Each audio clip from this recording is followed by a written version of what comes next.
I found myself in the pool hall bathroom, and I was with two people that I didn't know, and they pulled out a pipe that looked like what was filled with crystals, and I smoked it. But before I smoked it, there was a person on the other side of the door, and he was banging on the door, and I remember him saying, "You're about to ruin your life." And I did. You know, at that point, I did. My parents sent me to rehab. Going to the NA meetings and the AA meetings were just kind of like, this is where I have to be. And so I knew it wasn't gonna work for me. After rehab, I moved in with a couple girlfriends. I started drinking, they started drinking, and we started using cocaine. And that's when I met my ex. The relationship with him was emotionally and physically abusive.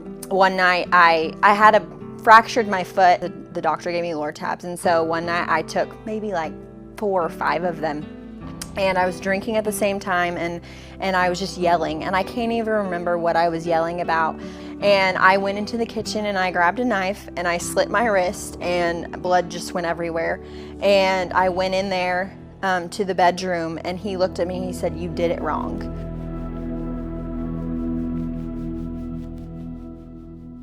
I wanted attention. I wanted to feel loved. And that is when I knew that I needed help. My mom had called me and she said, "I want you to get online and I want you to look up Mercy Ministries." And I'm such a visual person. And so I realized that there were videos. And so I clicked the videos and just tears started just rolling. And I just knew, oh my gosh, this is where I need to be. But I got there and it was like, I knew that this was it. And this is where the point in my life was going to just change. And I remember listening to Kim Walker, and she sang "Oh How He Loves Us" on the video in the worship room, and I was laying on the floor. That's when I knew the love of God was like so apparent in my life. And if you've never encountered the love of God, just brace yourself, because he's about to just blow in this place. And I knew that God loved me so much in that moment. Sorry. I just knew that nobody could ever tell me any different. Nobody could ever say, well, your God's not real. Nobody could ever pull me away from the love of God, because I encountered it that day.